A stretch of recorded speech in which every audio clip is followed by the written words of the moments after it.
This podcast is a proud member of the UUOP Network.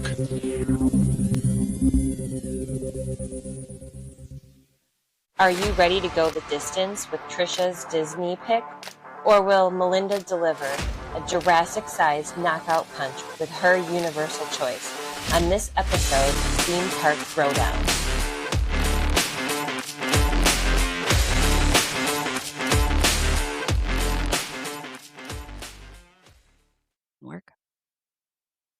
Hey everyone, and welcome to episode 22 of Theme Park Throwdown. I'm Melinda at Melinda's Magical Adventures on Facebook and Instagram, and I'm here with Tricia at Tricia Travels on Facebook and Tricia Travels 85 on Instagram. Hello everybody. How are you doing this week? It's been a crazy couple days for both me and Tricia, so we are looking forward to just sitting down and having some good quality battles tonight.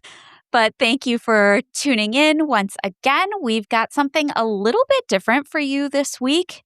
But before we jump into that, we're going to announce the winner of episode 19, which was the Battle of Halloween. And our winner for HHN versus Mickey's Not So Scary Halloween Party was HHN and Universal. Was it really a battle? Was it really? I mean, I'm sorry, but I don't think Disney stood a chance here. HHN fans are dedicated, dang it. We know what we love and what we want, and we fight for it. Mm-hmm. Okay. I'm sorry. y'all don't understand the pure joy of getting 50 pounds of candy as an adult. That's all I have to say. I mean, that's fair. That's fully fair. But you don't understand the pure joy I don't. of fighting your way through a terrifying house and coming out the back end of it and laughing so hard that you pee your pants at everybody's reactions. And so you will understand in a few short months. Thank goodness. Mm-hmm. Oh my goodness. Anyways, do we have any interesting Disney news from the past week? I have a little bit. It's kind of just bits and pieces. There was talk about kangaroos coming to the Bluey experience, and that has officially opened now. It's called the Jumping Junction. And it's where the petting zoo used to be. Now it's full kangaroos. No, you can't pet a kangaroo. Sorry, folks. But they do. I know. I was so disappointed. But they really excited for a second. I'd be afraid I'd get kicked because that's those what things can be scary. Have you seen the bodybuilder ones? Oh, They're frightening. Yeah. No, thank you. Anyway, it's kind of a guided tour with a cast member, and the small groups say you have to stay on the path, you can't have open food and whatever, but you actually get to walk through the enclosure where these things are, so you get kind of up close and personal with them. You just no touching. They have the exact same thing at the Detroit Zoo where I take my kids all the time. It's kangaroos and wallabies in that area, and it's like a little walk through trail, but they're right there. There's nothing between you and them, so it's a little petrifying sometimes. Depending on how close they get, I guess. Yeah, if they're looking to pick a fight that day. They're little guys, though. They're not those big, really big ones. Okay. Well, the Level 99 Gain Center that's opening up in Disney Springs, it's replacing the NBA experience, is selling tickets currently. You pay by the time, and right now it looks like you can buy time frames of 90 minutes to 2.5 hours. Price is going to run you, depending on length of time, about $30 to $50. So that's not bad, too bad, actually. That's better than I was expecting because this place looks awesome. Yeah, I don't know if there's going to be additional costs on things, that gets you in the door, and then there's I don't know for sure. Trying to think about, we did the escape room in City Walk, and I was trying to think how much that was. And I want to say it was just me and my daughter. So total, the price probably was similar to experience. But that Yeah, means it was they're probably opening a soon. bit more depending on when you went. I know the prices kind of Yeah. fluctuated a bit lower now than it was like when it first opened, but it could get up to like 75, $80 for one of Yeah. the rooms, which is outrageous. Ours was like not private, and then it was in like the middle of the day.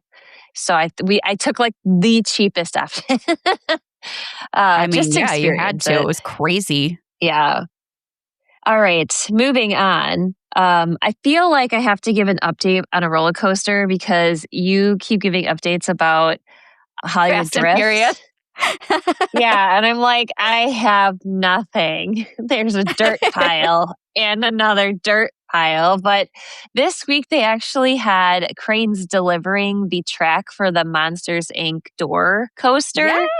So I was Yes! like, oh, something happened. Yeah, it's So really that got exciting. exciting. I saw It's some like still, structure go up, getting ready oh, for yeah. or for Harryhausen's, so that'll be really cool. Yes. You're only going to have to wait until like possibly 2028. It's a That's very, actually not that bad for a whole new land with a yeah. major ride. Considering how, I'm sorry, Disney's never going to live down Tron and how long that took. Oh, no. No. I will say they said it'll open sometime between 2027 and 2028, and I was like, well, that's next year. It could be like Yeah, December 31st, but it could, it's but exciting. They're moving. yeah. That's the important thing. And speaking of new things coming, the boardwalk sadly had closed Jelly Rolls, which was the dueling piano location. Mhm. However, it is opening a new speakeasy of sorts. During the day, the Oh, Hurly Burly Jazz Club will be providing family friendly activities like trivia. oh, And nice. then in the evening, it'll convert over to more of like a singing lounge with alcoholic drinks for people 21 and over. Honestly, this reminded me a lot of the lounges on Disney Cruise Line, That's what I where was they gonna have say. like one or two like family friendly lounges that were family friendly all day long, and then there were some that allowed kids during the day for experience like activities, but then in the evenings, usually like typically after dinner, so like 8 p.m., then it converted over to 21 and older. So I think it's interesting they're taking a Disney Cruise Line approach to this, but also really smart Yeah, because I haven't heard bad things about people using the lounges on cruises. So right. I'm hoping that this is like a really positive experience for folks. The other thing too that's coming to the boardwalk is Basin. They already have two of these on site. Like there's Yeah, one at the why are they Grand doing that? Floridian, there's one at Disney. I don't know. They must have some sort of contract with Basin. They have to, because I'm that's like, excessive. who's buying soap? Like, come on, people. Yeah. But anyway, so if you need soap, Basin will be Okay. opening. I guess then the one nice thing is that it's opening the storefronts, so it's going to be more lively. We were there shortly after they reopened from COVID, and it was like there's Dead. one other person, like the whole Yeah. area was just, it was just very odd. So I'm glad that that's coming back. And finally, the biggest news, which I have a bit of a beef with, and I don't know who else is going to feel this way. But Uh-oh. Disney Springs has updated its transportation Oh, yes. This has regulations. caused So a bit of an now, uproar. yeah. So both the water taxis that are coming from Port Orleans and what else? Saratoga, Saratoga. is that right? Mhm. And Yeah. Old Key West, you have to have a resort stay or a reservation confirmed or some sort of like resort function. Maybe you're doing like mosaic tiles or whatever in Mm. order to now either use the boat service to and from Disney Springs or the buses, the resort buses in Disney Springs. And I trialed this for a very short period of time around spring break. I didn't really hear Yeah. anything about it, but now it is a permanent thing. Here's my beef with it, okay? I generally stay on site. Mhm. However, we will be visiting Universal in September. And because I can only spend so many days getting my pants scared off, I am going to one of the Mickey's Not So Scary parties because I'm going to prove to you all that Disney is better at Halloween. No. Yeah, good luck. But I was thinking that, like maybe what I would do is get a lift because I'm not going to have my own vehicle from Universal to Disney Springs. I could tootle around for a little bit because we can't get into the parks until 4:00 with the party ticket. And, just to see if there's something I wanted to get from a store or whatever. And then I was like, oh, I'll just take a bus to the Contemporary and I'll walk from the Contemporary to the Magic Kingdom. Well, now I can't do that because I'm not staying on site. I don't have a dining reservation and I don't have a hotel activity reservation. Yeah. Now, I You don't know have if any I were to reason say to be at the hotel, so they're not going to take you to the hotel. And I doubt I could argue my way on and be like, hey, look at my receipt. Like, I literally just got dropped off here from Universal. There's no car parked here. Like, I don't think I could argue my way on. So I'm like, well, I guess Disney's lost out on any sales they would have had for me at Disney Springs because now I'll just go directly to either the Contemporary. Probably not, though, because they seem to be cracking down on that. So unfortunately, I'll have to get on the TTC. At the TTC and the monorail and take that all the way to the Magic Kingdom because, that's they're the only cracking downside. down on people going to the Contemporary, taking the monorail over or walking over. Because that's what I do. Yeah. I would understand why they don't want people to do it, but that sucks. Well, they do it all lately, the time. I don't know. With it being a ride share, I might have better luck. But a lot of times, like, people who drive their own car, they're like getting turned away unless they have a reservation. They're like, no, you can't shop here. You can't park here to shop. Because I think I'd be curious to know how big of a deal is it that people are trying to park like illegally on Disney property? Right. I don't know, but apparently it must be a really big deal because they're doing all this stuff now. So, well, and it's crazy to hear from Disney because typically between the two, Universal is the ones that they're always, really racking up the rates on parking. I mean, you look at staying at the hotels and paying to park on site at the hotels if you're a guest is crazy. It's like $30 a night. And Disney doesn't do that. So I'm wondering if this is going to be a new era of price hikes or implementing fees for parking and things like that. I mean, I guess I would rather they have gone this route than starting to charge for parking at Disney Springs, which they very well could have just done. But it definitely sucks. Yeah. I mean, maybe they're trying to avoid having to charge for parking.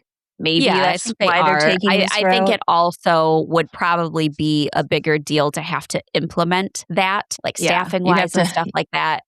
Yeah.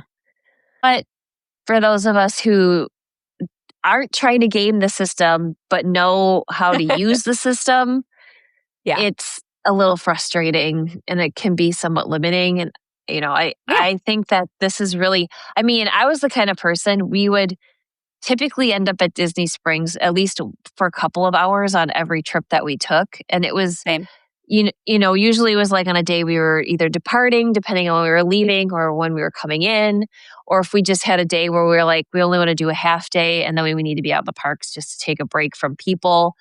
It also forces people to have to stay on site, and sometimes that's just not a feasible option. Yeah. So, I don't know. For sure.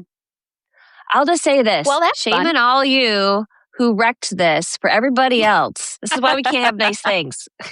I get it for sure. I mean, especially since it's been that way for so long, you've been used to doing it that way for so long, and now it's this big change up. But it's unfortunate because it really does throw a wrench in things. Like now you have to completely change your plan for that day. Like you said, if there was something that you wanted to get at Disney Springs or whatever, or a restaurant that you wanted to try or something new you wanted to check out, since you're not able to get down there as often as you would like, that really sucks. Mm-hmm. So, all right. Tell us something less sucky. Well, I don't know if this is or not. Men in Black Alien Attack has reopened after its refurbishment. It was down for a little over 2 weeks, and it has reopened to some interesting, not so great reviews, with a lot of people saying that what they were hoping to get out of this refurbishment was some improvements with like the targeting systems with the lasers. And it now seems to be maybe even worse. People are saying that there's some great new aliens. Some of the new effects are really great. They've added some like fog and steam in some areas that really adds to like the ambiance and everything. So that's really cool. But it seems like the laser pointers are kind of even more glitchy and all the targeting is off. And so it seems like, they're going to need to do some more work. And we've all known this for years now. It's due for some sort of refurbishment over a lengthy period of time where they really kind of do some overhauling. I think maybe we're getting closer and closer to that, especially now since Disney just did this with Buzz Lightyear and just completely redid the entire ride. I think maybe that is going to add some fuel to that fire and hopefully will convince Universal to do the same. They've got a lot of balls in the air and a lot of projects going on right now, but I think maybe we're going to see something like that happen soon. So deal with it for now, and we'll see if they improve it in the future. Another not so great thing, in my opinion, at least. I saw a lot of footage from media previews of the Universal Kids Resort. A lot of vloggers and that face. A lot of media personnel were able to get in for a couple days last week and stay at the hotel and take advantage of everything in the park. And the hotel, let's start with the hotel, because the hotel looks awesome. The menus at the eatery look great. The rooms are awesome. The rooms are amazing for families with kids. Like, they're fantastic, whether you have one of the family suites or you have a standard room, because even the standard rooms have bunk beds. Yeah. And so it really is like the layout, everything is so cute. Everything, the decor is great. So the hotel looks phenomenal. The park itself. Y'all, I'm a little upset. We knew this was going to be much smaller scale. Obviously, it is a kids resort. It is meant for very young children. Yeah, it's tiny. It's tiny. And it essentially is like permanent carnival rides. It's no bueno, in my opinion. And I am excited to see more and more footage and examples of this so that hopefully I can get a different opinion.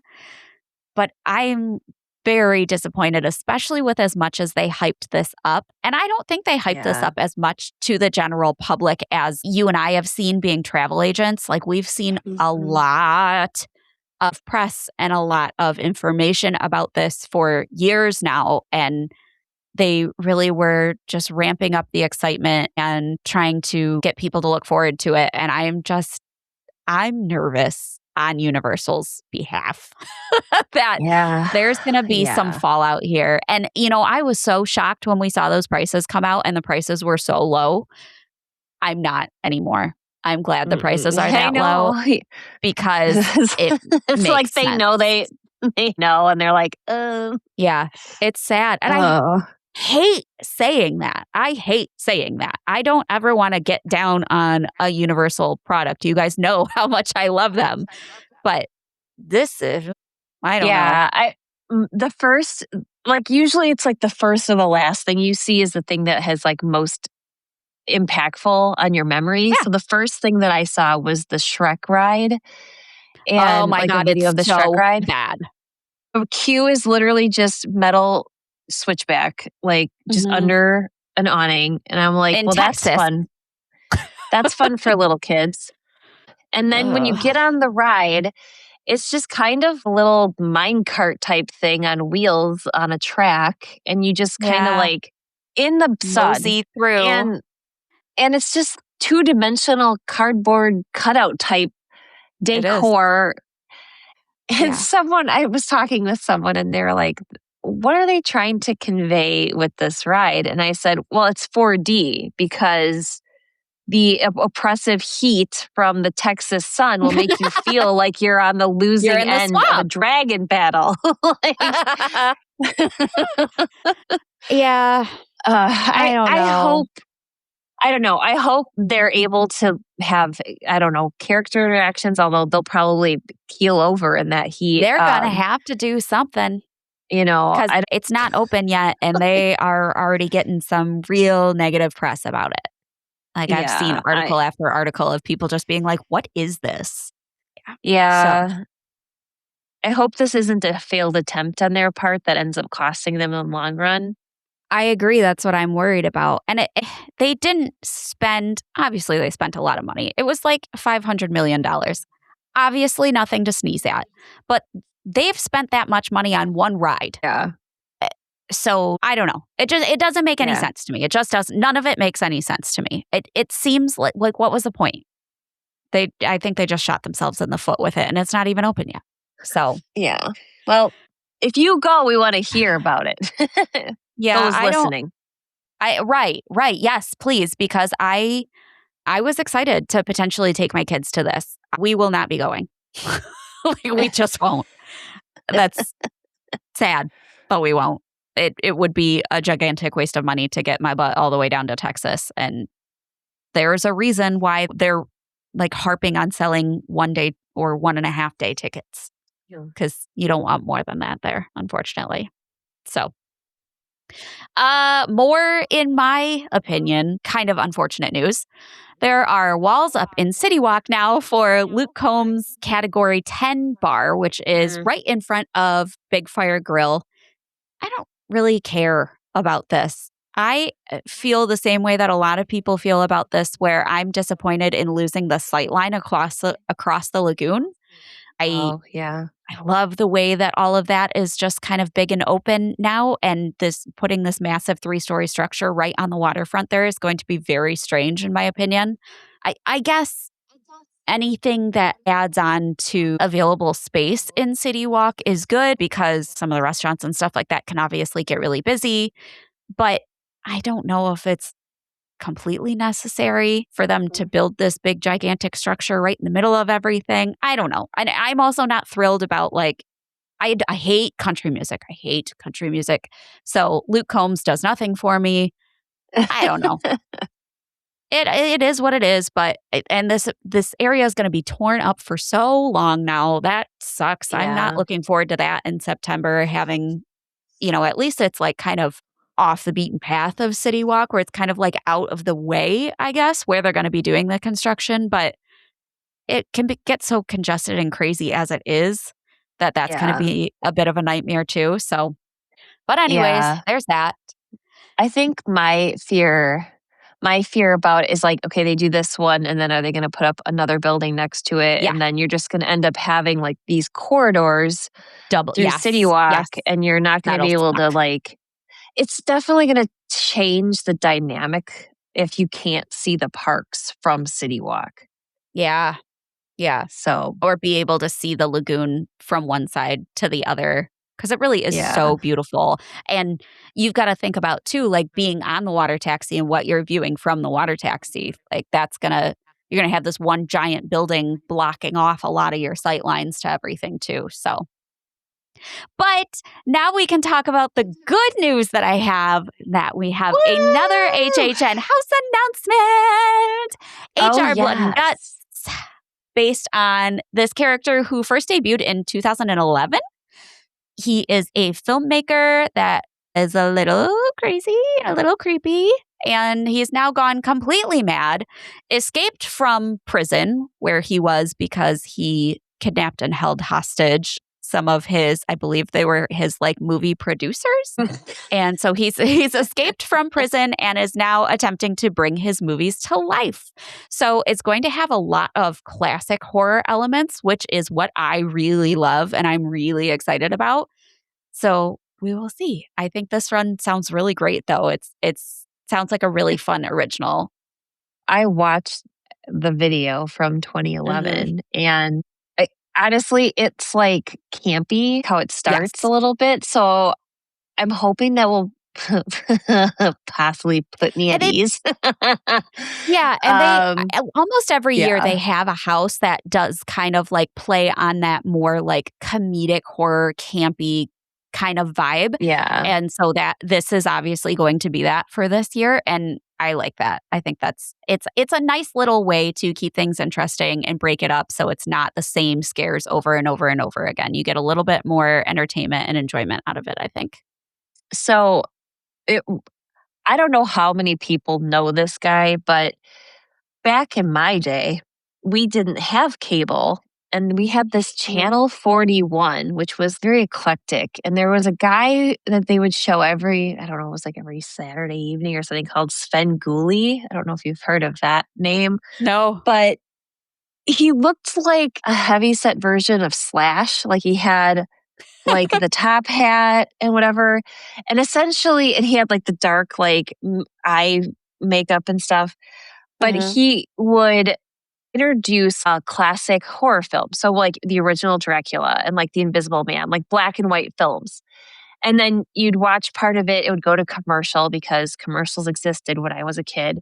And when they'd come back from commercial, before they would go back to the movie, they would cut to him and he'd be in like his living room and it's like a Yeah. coffin and stuff like that. And he would just like have a little bit of commentary on the movie and then they'd go back to showing the movie. So he was like this narrator of the movies and it kind of Yeah. reminded me a little bit of like Masterpiece Theater but for like horror Yeah. enthusiasts.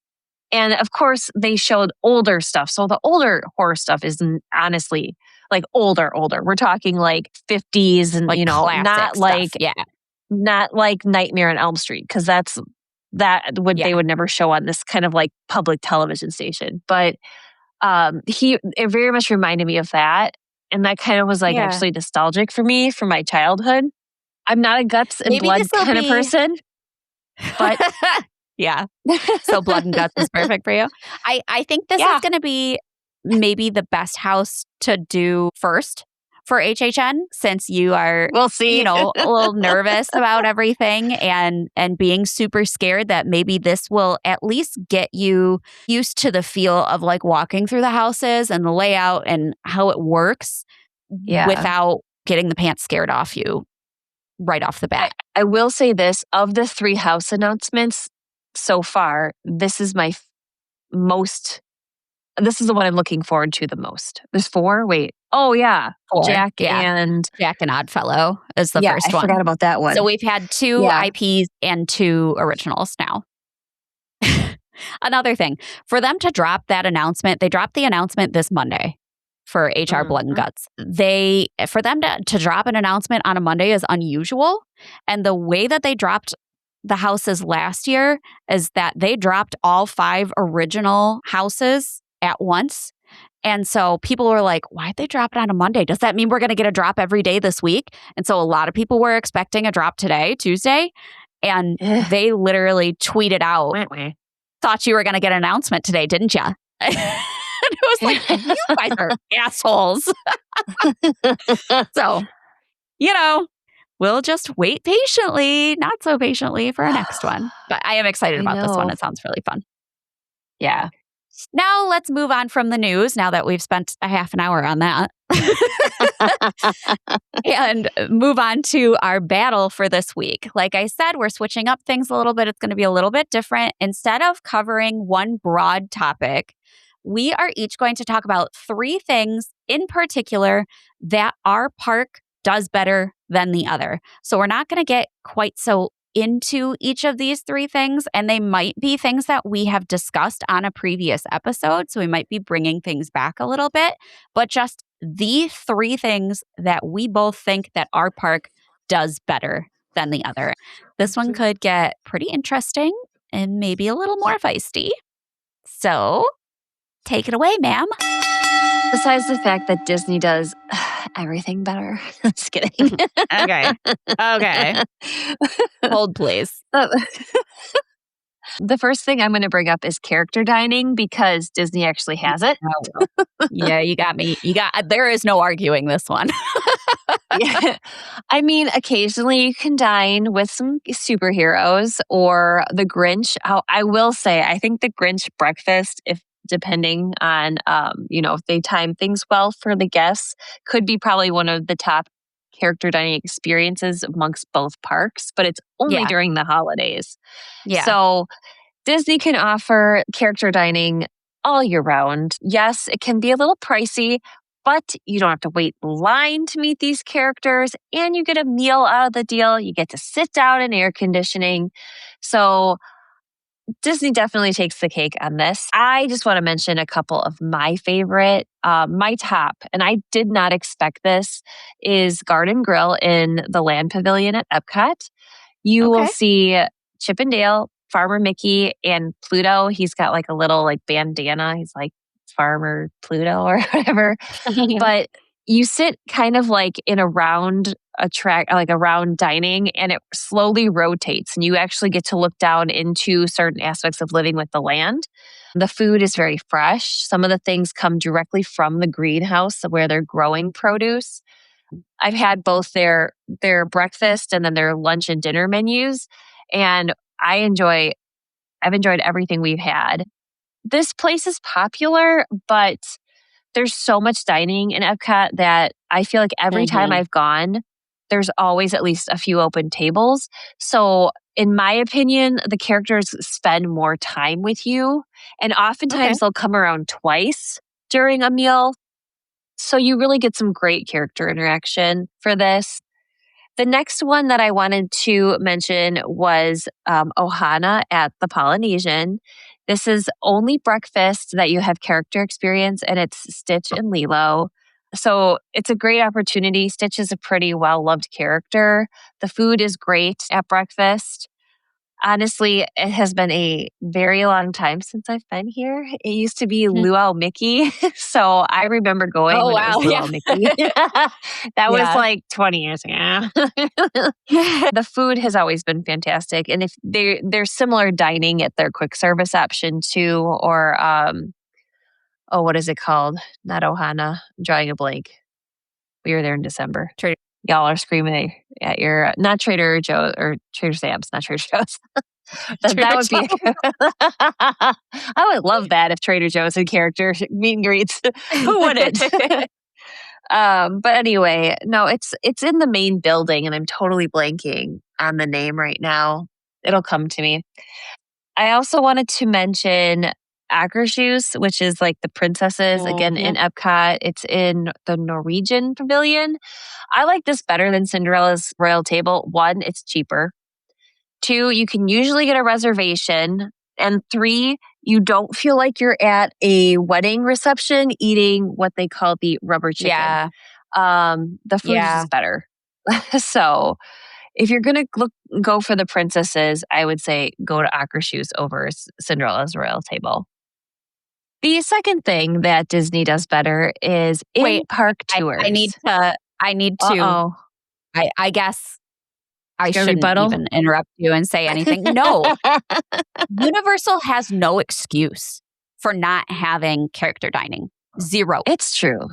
They have a lot of good IPs. Minions Cafe. Are you kidding me? Harry Potter, Minions Cafe, Simpsons. Jurassic Park. Oh my God. They have 0 excuse for not having character dining. I don't understand. Every opportunity is there. Demand is there. People will pay for it. People want it. They've talked about it for years.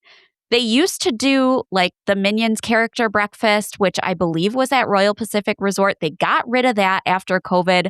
The only thing they have now is the superhero dining at Cafe 4, which nobody wants to go to. Like, true. Come on. Come on. There is no excuse. There is no battle here. You have absolutely 100% won that round. Okay. All right. So my second topic is in-park tours. Yes, there's an additional cost to these. However, I appreciate that Disney wants to share a little bit of behind the magic. I know that Universal has some like kind of impromptu ones, like the immigration tour at Men in Black, but these are tours that are guaranteed. Like when you get your, your reservation for this, you're going to get to see things that not many other people get to see. One of the most popular ones or well-known ones is in the Magic Kingdom. It's called Keys to the Kingdom Tour. This is a bit pricey. It's going to run you $170 to about $190. It is a 5-hour experience. Yeah. Oh, okay. Well, you do get a lunch with this, and you also get like the VIP experience of getting on an attraction as well as part of this. You get free food in 5 hours. Okay. I can guarantee you one attraction. Okay. Moving on. Let's look at some more affordable ones. Do you have to buy a park ticket on top of that, I'm assuming? Oh, good Lord. Moving on. Yes, you do. Okay. And that does increase your cost for the day. But if you are really into Disney history or park history, this is a really good option for you. One day, I want to do this just to experience it. I can't justify the cost right now. There is an age limit too, and unfortunately, my daughter is too young. I believe it's 16. My daughter's too young for this tour because it's a long tour. You're walking quite a bit. You're on your feet. They don't want whiny kids ruining it for everybody else. So, something to be aware of. Okay. However, there are a couple of tours that I have done with my daughter that are only an hour long, so it's not eating away at a huge portion of your day. They're more cost efficient. And the first one is the Behind the Seeds tour. This will run you about $40 to $50, depending on popularity. But you get to go into the greenhouses. There's some interactive pieces that if you want to experience it, you'll have to get the tour tickets. But I thoroughly enjoyed this. My daughter, who was like 10 at the time, for whatever reason, has an unexplainable love for living with the land. So she was like in seventh heaven on this. And I'm like, you don't even garden, but she just loves it. And there's just something about your status when you are back with the cast member and the people are going by in the boats on living with the land. And you're like, yeah, I'm cool. So I get it. You also do get to sample a cucumber without having to jump out of the boat and steal one. So there's that fact. Okay. Another 1-hour tour option, and we did this in December, is Caring for Giants. They also have one with rhinoceros, but this was the elephants. And again, it's an hour. They take you to the back area of the elephant enclosure of the safari. They have an area set up. The cast member, she was so great, extremely knowledgeable. She was telling us stories that you don't hear anywhere else, stuff they just don't share, things she's experienced personally as working as an animal specialist. They had some like educational things set up, and she was kind of explaining that like in Africa, elephants will get into farmland and destroy crops. And to prevent the elephants from being killed by humans because they don't want their crops destroyed, they have found that elephants don't like bees. So they put all these bee houses around cropland, and that it dissuades the elephants from going into that area. And then the farmers, one, aren't killing the elephants, and two, their crops are saved. So it's just stuff like that. And it was really informative. I found it really entertaining. The one thing you have to be mindful of is that these are live animals. They're not trained. So if they're off in a different part of the enclosure, you might not get the best view. We were really lucky. At first, there was nothing by us. The day we did the tour was December 13th. That's my daughter's birthday.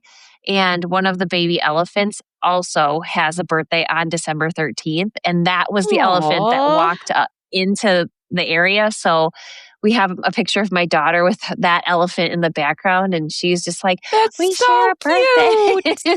So, I love that. It was a magical moment for me. So I have to say that I enjoyed that. But if you're looking for a little bit of a walk on the wild side, you can check out the Wild Africa Trek. This is very pricey, okay? Not gonna lie. It's a 3-hour tour. You have to be very sure-footed. You have to be older for this as well. It is $230. Um, so expensive. You do get a meal with this, but it takes you in areas of the safari. Like you get to your own kind of safari ride. They have a rope bridge that goes over the crocodile enclosure. So you get to like walk over crocodiles if you're looking for that. Yes, I want to do this. Yes, I know that's an insane thing to say, but it just looks like I'm with something you.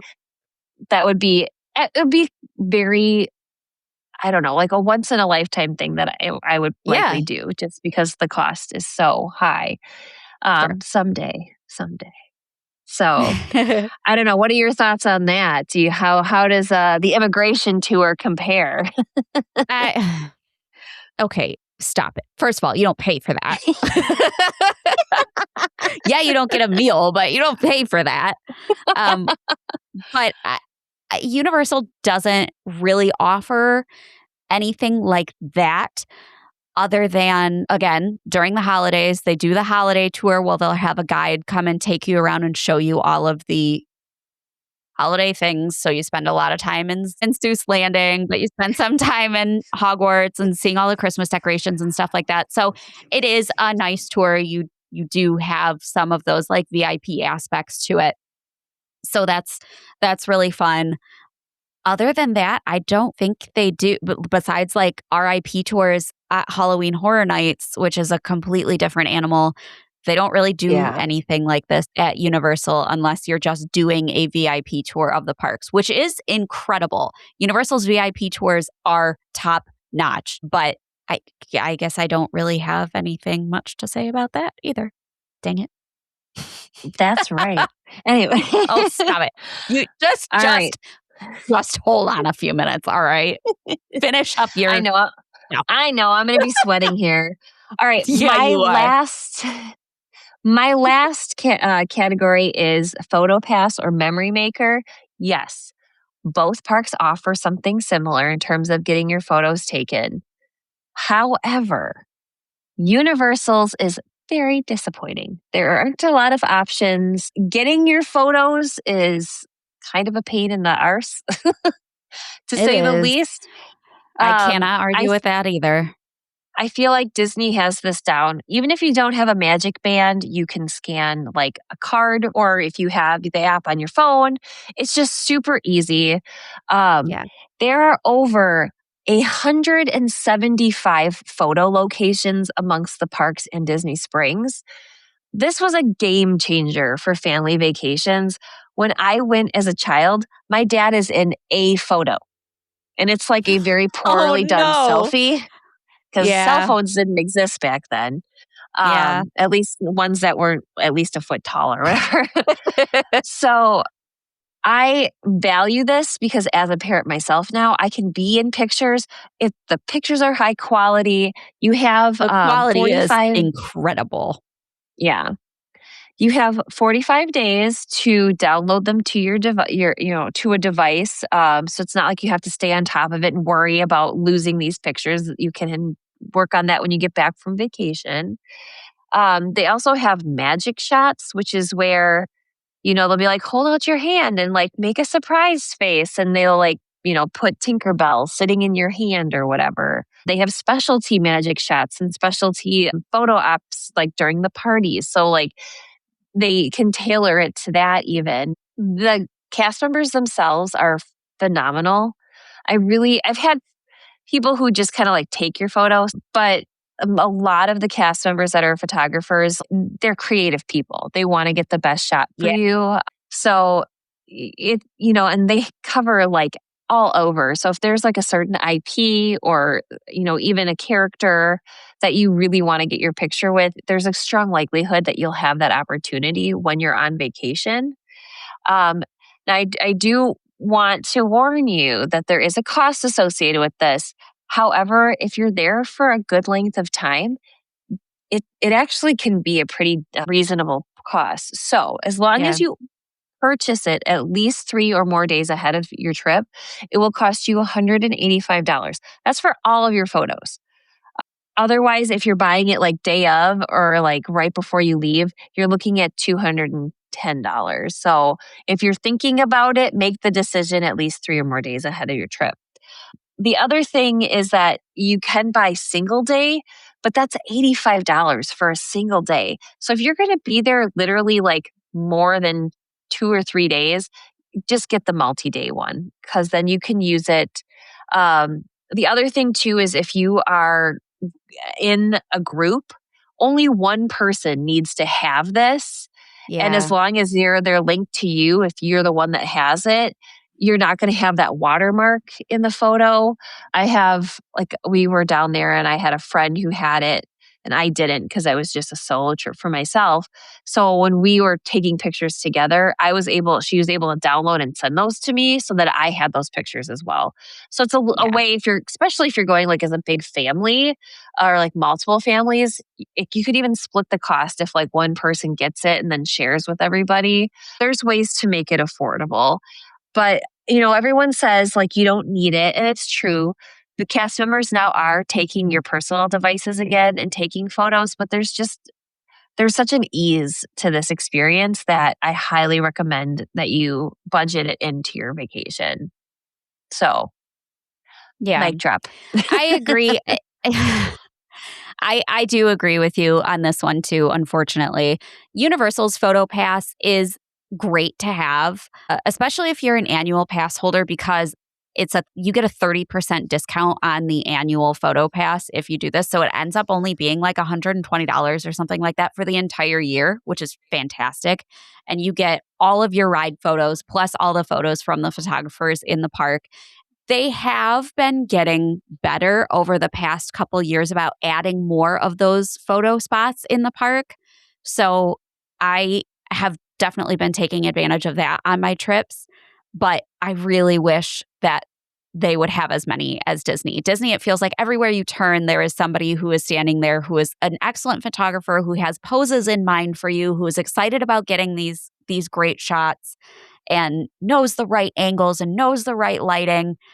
I've had some really great experiences with Universal Photo Pass, but I also have gotten some shots where it's like, who took this and what kind of camera were they using? Because this is god awful. So it can be disappointing. It's definitely not at the level that Disney's is, but I still think it's worth it for Universal goers as well. Yeah. I would agree that anything where you can have family photos is worth it. Even if you're Yeah. traveling by yourself, selfies can Oh, only do heck so yeah. much. So, yeah. I spent a lot of time on my last Disney trip taking a lot of magic shots and doing a lot of the different. It's also great for character meet and greets. Yeah. So like you said, they can use your phone. So like maybe the cast member can take a video on your phone at the same time as you're getting the shots from the photographer on their camera. And so it's kind of a Yeah. nice way to get a lot of footage at once. So Yeah.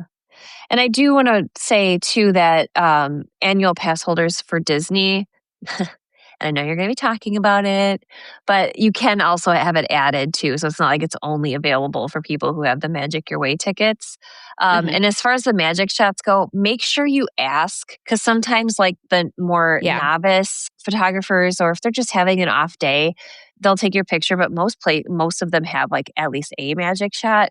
And I like to get those. It's kind of like my They're goal is to cute. try and get all of them so that I can just, have them. Yeah, So, all that's right, fun. enough about Disney. Take it Yeah, away. let's move on. And I'm going to start off with a bang with express passes. Because really, just go hide. Just go. If you want to just leave the room, I'll just sit here and talk all day about how easy it is to use express passes at Universal Studios and Islands of Adventure and Epic Universe and Volcano Bay. You are going to pay a little bit more for the passes at Universal unless you're staying at one of those signature hotels.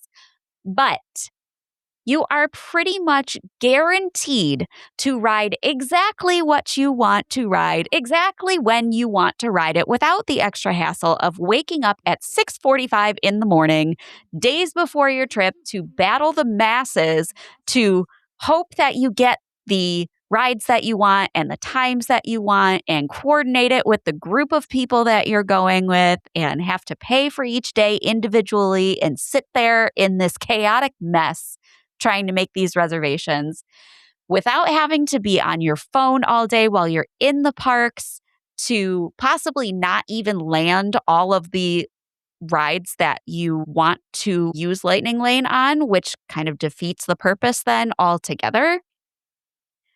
If you really want to compare apples to apples, you would have to compare Universal's Express Pass program to Disney's Premier Lightning Lane passes, because that is essentially the same thing, where you're paying one larger price for the day, but you're not having to book anything. You are just going through the Lightning Lane entrance, just like you do at Universal, where you just go through the Express Pass entrance.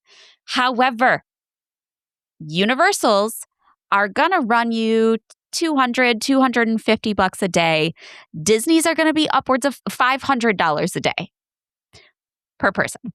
So, for the same experience. And Disney's sell out very often.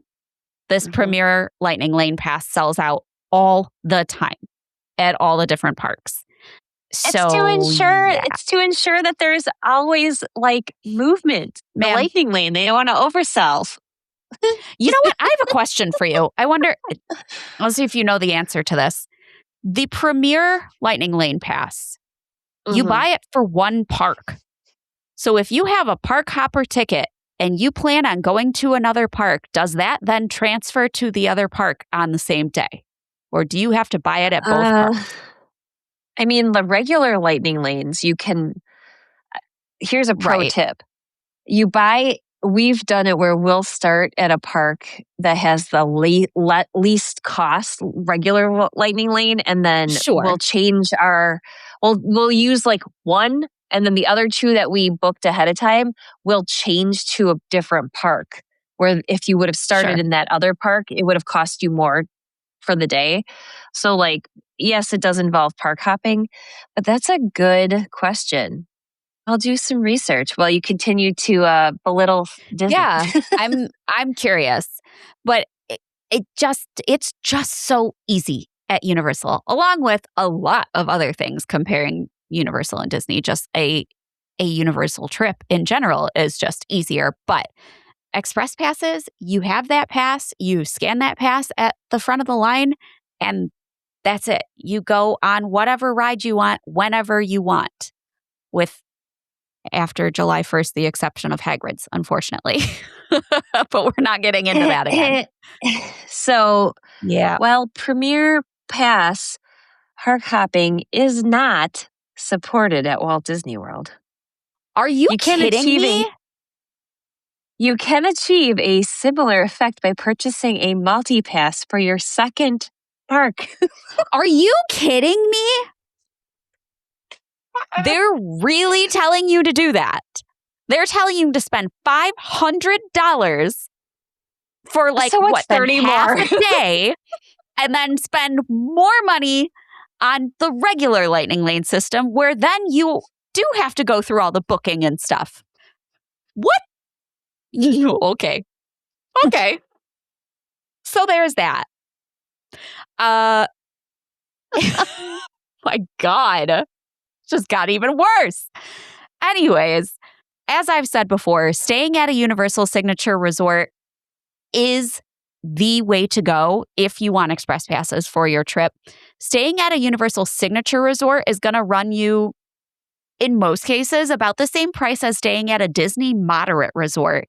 And you're going to get the unlimited express passes for every person staying in your room, and you can have up to 5 people on most rooms, unless it's like a suite of some sort. And it's for your entire trip. So just hands down, the best way to do it, or buying a daily express pass, is still going to be a much easier, more enjoyable, more bang for your buck experience than having to deal with all that hoopla at Disney. So there's that. Yeah. There's Now we're going there's to talk. definitely there's definitely an ease to Universal Express Pass. Yeah. I don't know. For those Disney fans like me, I think it's an illness where it's like, how many lightning lanes can we procure in a day? And There's it so much becomes like pressure. Yeah. this is gambling for Disney fans, okay? It is. You're right. You're right. Yeah. Thank you, Disney. You're right. But now we can just talk about annual passes in general.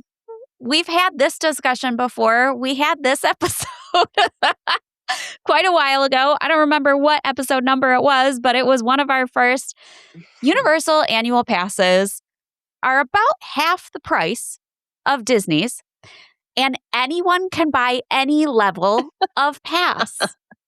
With Disney World, if you are not a Florida resident, you're going to shell out $1,600 a year because that's the only level of annual pass that you can buy. At Universal, you can buy a seasonal pass for like $300 no matter where you live. Yeah, you're going to have blockout dates. Yeah, you're not going to have those food and merchandise discounts with that level of pass, but you're still going to be able to get into the park for the majority of the year for that price. So right there, no brainer. They also have Florida resident discounts. They commonly have promotions, usually once, if not twice a year, for 3 months free. So if you buy a whole year annual pass, you get 3 months free.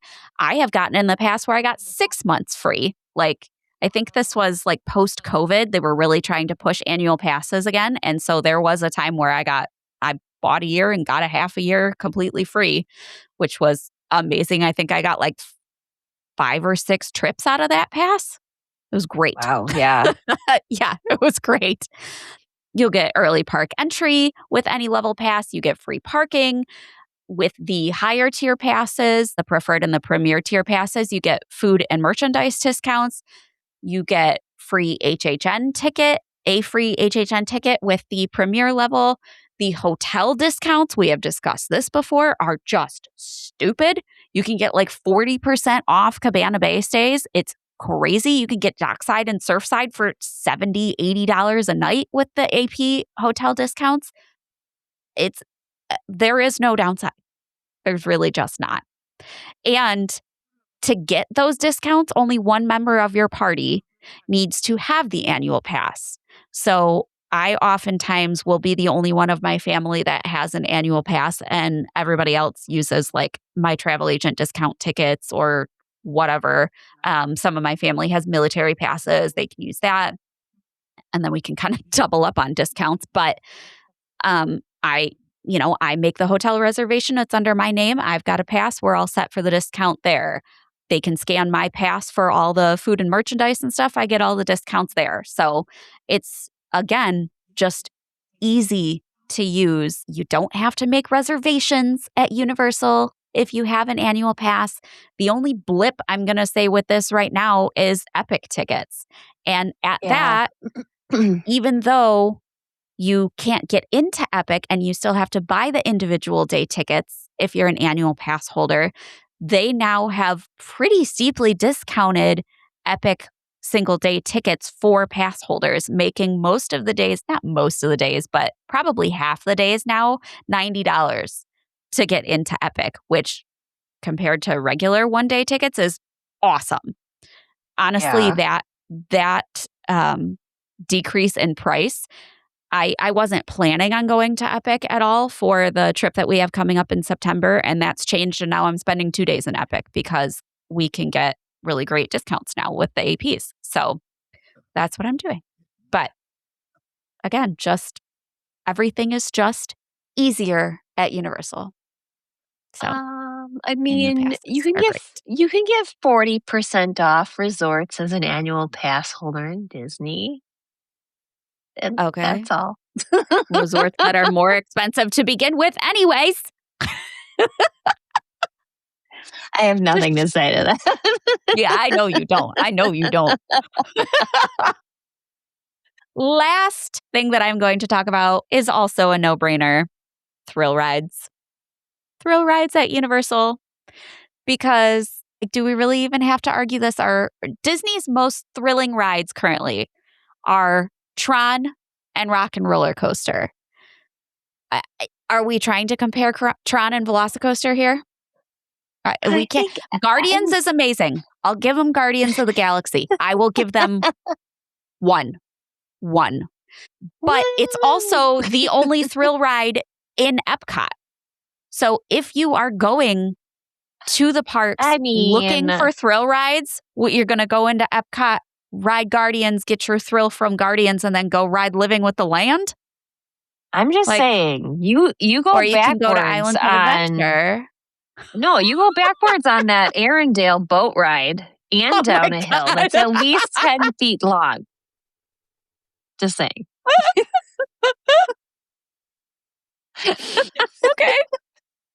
Okay.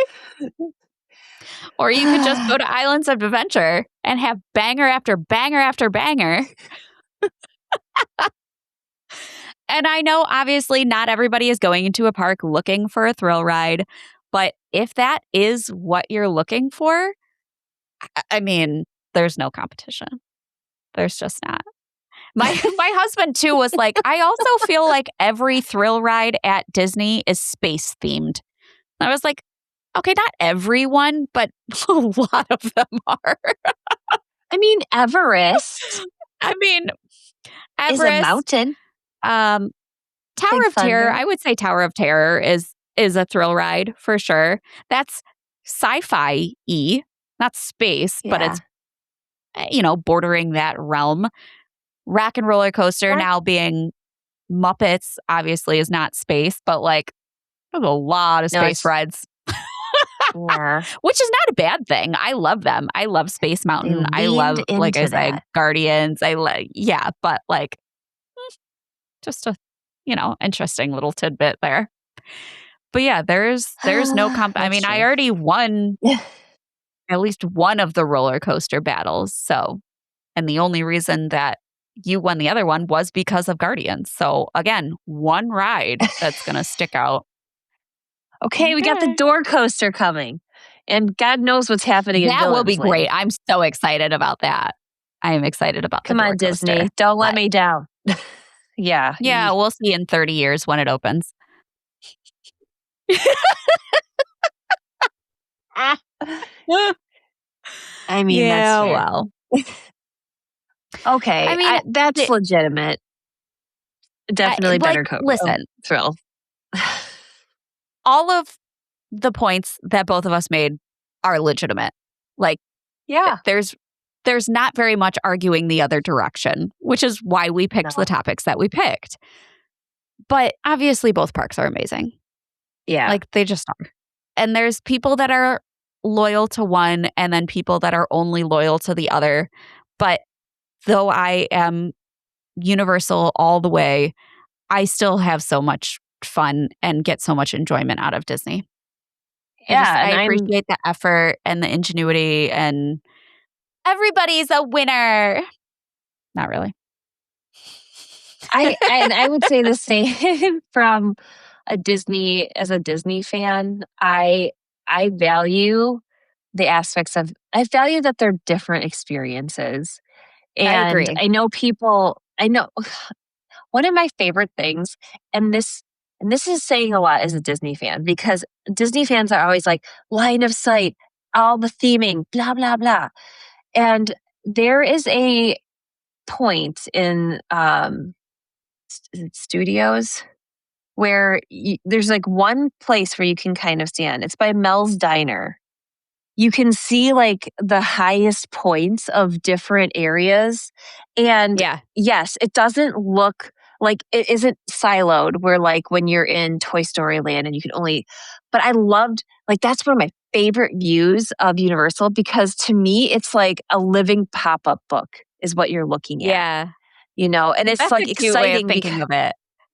You get to see, like, they call it, so in the Disney parks, they say there's it's called a weenie. And this is a whole thing where like when Walt would come home late. He'd eat cold hot dogs right out of the refrigerator, and he had a dog, and the dog would just watch this like hot dog as he was eating it. So that made Walt realize that each park needed to have like a central focal point. So like in Magic Kingdom, it's the castle. And I love that like in Universal, like each area of Universal has its own like little mini weenie, cocktail weenie. I don't know what you want to call it, but I love that view. So if you guys are in Universal Studios, go by Mel's, look out over the water, and just take that view in. Anyway, okay, we should wrap this up. Yeah, I don't even know what to say now. Anyways, like we said, there's great things about both of the parks, and we love them both dearly, but some aspects are just better than others. It's true. So you guys have to vote. You guys let us know. Yeah, you guys got to let us know what you think about the things that we said and what are some things that we should have talked about. What are your 3 topics that you would pick that are the best parts of Disney or the best parts of Universal? Because, I mean, I could make a list a mile long about why Universal is so much better than Disney, but I'm curious what everybody else thinks. Okay. Whatever you say. Anyways, make sure you vote in our Who Won poll, and we will see you guys next week. Thanks for tuning in. Bye. Thanks for tuning in to this week's battle. Now it's time to let us know what you think. Vote in our Who Won weekly poll on Instagram and Facebook. You can find us at Theme Park Throwdown everywhere. You can also watch video recordings of all of our episodes on our YouTube channel. Just search Theme Park Throwdown. If you're planning your next vacation, we're here to help. Go to portkeyvacations.com and fill out a quote request form, and be sure to request either Melinda or Tricia to be your advisor. Finally, make sure you check out our family of podcasts on the UUOP network. The unofficial Universal Orlando podcast, the Taste of Universal podcast, the unofficial Universal Great Britain podcast, the Portkey Passport, a Disney podcast for adults, the Theme Park Duo for your West Coast parks, Rush of Fear, a Halloween Horror Nights podcast, and Big Dumb Stuff for all your pop culture comedy. You can also check out our network partner, The Fudge Factor, on YouTube for all their park vlogs. That's it for this throwdown, guys. We'll see you next week in the ring.